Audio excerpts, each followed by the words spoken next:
Okay, welcome everybody. My name's Ian Harris, and I'm pleased to bring to you today Saqib Zafar, who did some excellent work with a team at Nepean Hospital in Sydney's west. Now, Nepean's a fairly large hospital, does a lot of hip fracture work, and Saqib's going to tell us about some work that they did there over the last few years to improve their care, in particular their time to theatre. So just as an introduction, Saqib, can you tell us a bit about who you are and your role at Nepean Hospital? Morning, Ian. Thank you very much for giving me this opportunity. I have just finished my orthopedic training program with the Australian Orthopaedic Association and passed my fellowship with the Royal College. My last term as a trainee registrar was at Nepean Hospital, where I was the senior registrar. And currently I am working as the clinical fellow at Prince of Wales Hospital and a locum consultant at Wollongong. During my placement at Nepean Hospital, I was entrusted with this task to participate in the hip fracture group to look at the various aspects of how to improve the quality of care, particularly time to surgery. And I was working with close collaboration with all the specialties. So can you tell us a little bit about what triggered this movement at Nepean to improve the care of hip fractures? What was the background to it? So in 2018, there was a statewide audit undertaken to look at the management of the hip fractures across the public hospitals. And every hospital was given a summary of qualitative data. And now, I think you've got some data there on one of your slides about how Nepean went. So can you take us through that? Yeah, so that data was focusing on 4 domains, and time to surgery was one of the domain which the Nepean Hospital was underperforming as compared to the New South Wales Hospital. As you can see on this slide, that our average time to surgery was longer than the comparative group in the New South Wales Hospital. But the most worrying thing was that 1 in 5, or 20% of the people, were not operated within 48 hours, which is an accepted international standard of care for these hip fracture patients. So maybe if you just now, oh sorry, I was just going to say, can you tell us a bit about the team that you brought together? Yeah, so this report was actually shared and discussed through what we call as leading better value care program lead and the representative from the Agency of Clinical Innovation. And we created a working group which was led by Dr. Anita Sharma, who was the head of medical division and head of aged care. And it included multidisciplinary members from orthopedic surgery, which was led by one of the consultants, Dr. Eli Olichensky, myself. There was a representation from the anesthetic department, the emergency department, and on top of it, we had quite significant support from our allied health, which include physiotherapists, nurse managers, and also from the hip fracture registry, as well as from the leading better value care program lead, which was Jackie Hampton. So it was quite a comprehensive and diverse team, which was comprising of not only the clinical, but the administration staff, which was involved in the care of these patients. Okay, that's excellent that you brought the administration along as well as the clinicians. My next question was... Tell me, that was the hardest thing to do. Yeah. My next question was what specific changes did you actually introduce? What changes did you make as a result of this? Yeah, so I think this, the first thing we decided before we went into specific changes was that this group was meeting once a month. And Right. we had a few resources available to us. And I think it is important to identify those resources because that led to that changes. The important thing is that we utilized our available resources without adding any extra cost or manpower to it. We used the HIP registry data, which was available to identify the areas which required improvement. We also discussed the various barriers which causing this delay to time to surgery. And our job was to provide an evidence-based clinical practice input in planning. And that was established through effective engagement and communications. Now, coming specifically to what we did was that the first thing what we realized was that the data collection was not robust. And the data which was appearing on the HIP registry was actually not entirely reflecting the ground reality. So the first and foremost thing we did was that we improve our processes of collecting the data and then registering onto the HIP registry. Orthopaedic department took its own internal initiative to collect an additional data, which is particularly focusing on the reasons for delay in surgery. That robust collection of data helped us to highlight the poor performing areas. And then that was fed back to the specialties involved in the care of these patients through enhanced communication. And we encouraged the discussion in local departmental education and training meetings. And then we continued doing a regular audit of the practice to see whether any changes are made. I have to give credit to the Nepean Hospital administration here, that Nepean Hospital has got some inherent strengths to its operating department when you compare it to the other hospital. It has got a dedicated 7 days trauma list, which runs throughout the year, which is just for the orthopedic patients. The other thing I've noticed in that hospital is that while booking emergency cases, there is no 72-hour category. So the cases can only be booked under 24-hour category. And once the case is not done in 24, it is logged as a breach and then is fed back in the audit process. The orthopedic department in Nepean is quite well staffed. In addition to the consultant support, there is a trauma fellow. There are 3 trainee registrars and 4 to 5 non-trainee registrars. Through this effective communication and repeated feedback to the departments, we created a change in the culture, whereas that we were not accepting 48 hours as our target limit for these patients to go to surgery. Rather, we were aiming for under 24 hours as standard of care. So we just raised the bar of the standard, and so that the acceptable standard is automatically met. They are pretty efficient in the starting of our operating list. Patients were sent sharply at 7:30, and the procedural start was exactly at 8 a.m. Because these patients were booked under 24 hours category, and because there was a worry among the management that they can potentially breach, so if there is any other lists are available which were underfilled or finishing early, HIP patients were priority on those cases. We have a registrar which was almost available round the clock on site that facilitated the early and assessment of these patients in emergency department, even if they're presenting out of hours or early in the morning. And an early anesthetic review was sorted, and there was an enhanced communication with duty anesthetist who was also cooperating in the fact that these patients should get to surgery as soon as possible. The other benefit. So can I? Yeah. Yeah. Sorry, just to interrupt you there, because you've got orthopedic and geriatric registrars. So did you have a geriatric registrar seeing them in the emergency department, or seeing them as soon as they arrived?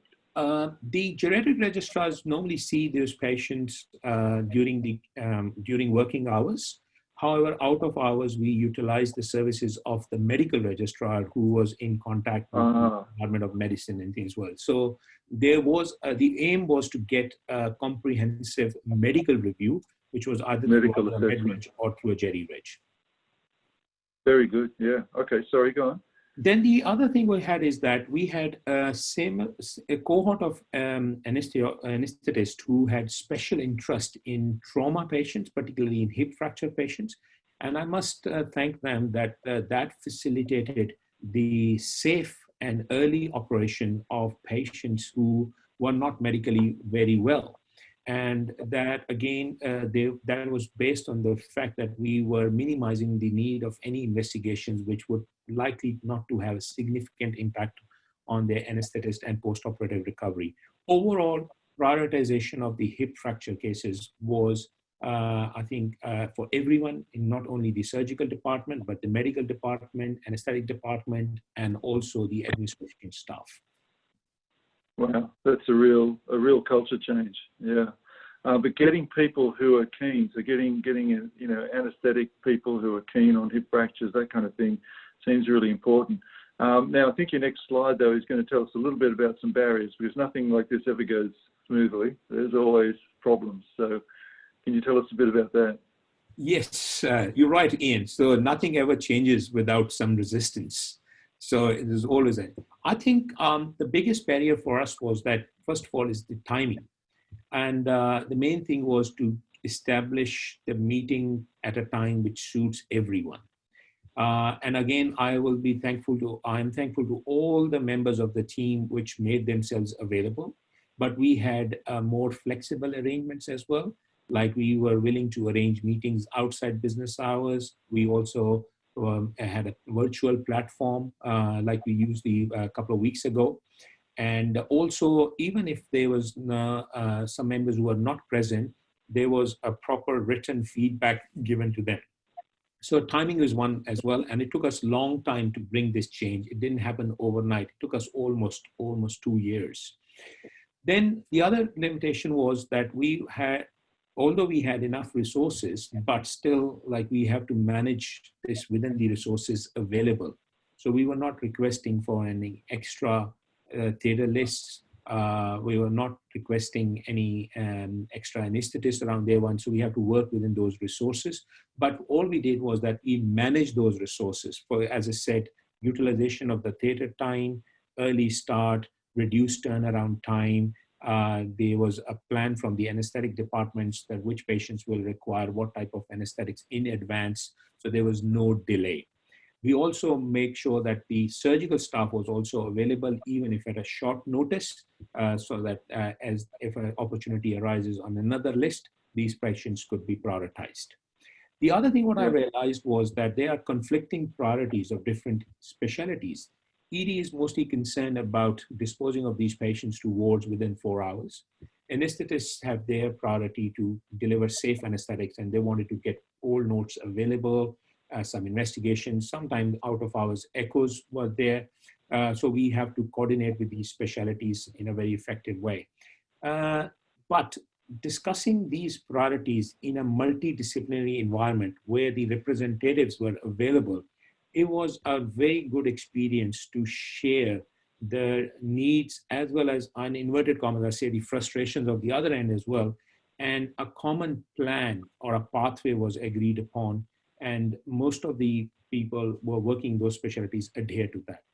And one thing which came up with this one, that these novel anticoagulants agents, like such as apixaban and rivaroxaban, they caused a delay for some of our cases. And I must say that things are working we are working on with Westmead Hospital Hematology Department to design the guidelines to address these novel anticoagulants agents, that when will be the safe period for them to be operated on. And hopefully we'll get the answer really soon. I think that topic is going to be the subject of another separate one of our videos, just talking about anticoagulants alone, because they are a big problem. Now, I think that we want to get back to the good news. So can you show us what the results were? So what changes resulted? Yeah. I'm just giving you some snapshots. And as you know, orthopedic surgeons, we're very simple people. We look at simple figures. So this is just exactly a year down the line when this initiative started. And as you can see that the median or let's say average or median time as well, from their time in emergency department, time to surgery, length of stay in hospital, and total acute length of stay and the total length of stay, they improved significantly over a period of 12 months. However, coming specifically to the timing to surgery, and from June 2019 onwards, the timing to surgery shows a very stable downward shift to almost half. If you can see, like in April 19, it was up to 51 hours, and it was down to 20 hours. Although I haven't got that data on the screen available, but between November 2019 and January, almost 95 to 96% of our patients were operated within 48 hours, and more than half of them were, almost all 60% of them were within 24 hours. And the rest, which were delayed, 2 to 3%, they were out because of novel anticoagulant agents or patient was too unwell to have surgery. Unavoidable. Yeah. Well, yeah. No, this is excellent. And plotting it out like that, you know, we can see that there's a difference. And I think that, well, I guess probably takes me to the last point. I mean, I was going to ask you about how the hip fracture registry was involved in this, but you've already shown how that was your, you know, this is where you got the data from. And this is how you monitored things. But the big question that people often have when hospitals have been able to make changes like this is, how do you sustain this change? How does it get maintained over time? Mm-hmm. Yeah, that's a very important question. And first of all, coming to the role of the New Zealand Hip Fracture Registry. So we found it as a very helpful instrument in improving the quality of care for these hip fracture patients. First of all, the database gives us an excellent benchmark against we can compare ourselves to other hospitals. Other hospitals. Yeah. And not only in Australia, but across in New Zealand. So you're looking at the whole Australasian region. The second thing was that we utilized quite a bit of the Joint Registry's evidence-based practice resources to bring those changes in our hospital. And I think one other important role, which I personally feel that Joint Registry is very instrumental, is in tracking changes and then monitoring the ongoing performance and progress, which I probably come to your next question, which was sustainability, because I think the monitoring of the performance and these changes is a key factor to sustain any change. In the initial phase, we wanted people to drive the process, but now we have created a culture where the process will drive the people, which means all the new coming orthopedic registrars, ED registrars, emergency registrars, anesthetic registrars, they will all follow this process and they will aim for that high target. And so it is important for us that this group continues to meet, monitor the data, monitor the patient's experience, and also discuss any issues in a multidisciplinary approach, which is centered around the patient. And probably in a way that this group has to provide a strong governance to keep everyone accountable. And I think through that process, we can sustain this change. This is fantastic. So, Saqib, you used the registry data to identify a problem. You've put together a multidisciplinary team of people who are keen. You've changed the culture within the institution. You've shown, you know, using data how this can create change. And your final message, I think, is that continued measurement is important for sustaining that change. So on that note, I'd like to thank you very much for joining us, Dr. Saqib Zafar, on what is the first of our hopefully many videos that we'll be posting on hip fracture registry topics. Thanks very much. Thank you very much, Ian. Thank you.